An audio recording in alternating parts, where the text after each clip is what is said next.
దేవుని ప్రజల్ని భూమి మీద లేకుండా చేయాలని కొందరు, క్రైస్తవ్యాన్ని భూమి మీద లేకుండా చేస్తానని ఎందరో లేచారు. యేసు అనే పేరు భూమి మీద లేకుండా చేస్తానని మరికొందరు, బైబిల్ పరిశుద్ధ గ్రంథం భూమి మీద లేకుండా చేస్తానని ఎంతోమంది విర్రవేగిన వాళ్ళు చరిత్రలో ఉన్నారు. చరిత్రను చూడాలి, చరిత్రను చదవాలి. చరిత్రలో ఎందరో యేసుక్రీస్తు ప్రభులు వారికి, దేవుని వాక్యానికి, బైబిల్కి వ్యతిరేకంగా లేచి క్రైస్తవ్యాన్ని భూమి మీద లేకుండా చేస్తానన్న వాళ్ళందరూ కూడా వాళ్ళు భూమి మీద లేకుండా పోయారు. కానీ దేవుని వాక్యాన్ని ఎవడు ఆపలేకపోయాడు, అణచలేకపోయాడండి. వాక్యం ప్రపంచమంతా వ్యాపిస్తూనే ఉంది. చెప్పలు కూడా మందరు గట్టిగా గట్టిగా హల్లెలూయా.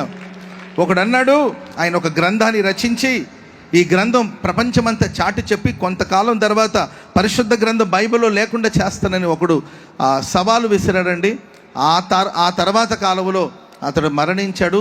అతని స్థలాన్ని, అతని ఇంటిని క్రైస్తవ సమాజం కొనుక్కొని అతని ఇంటిని బైబిల్ ప్రింట్ చేసే, బైబిల్ తయారు చేసే ఫ్యాక్టరీగా తయారు చేశారు. స్తోత్రం చెప్పండి అందరూ గట్టిగా హల్లెలూయా. కనుక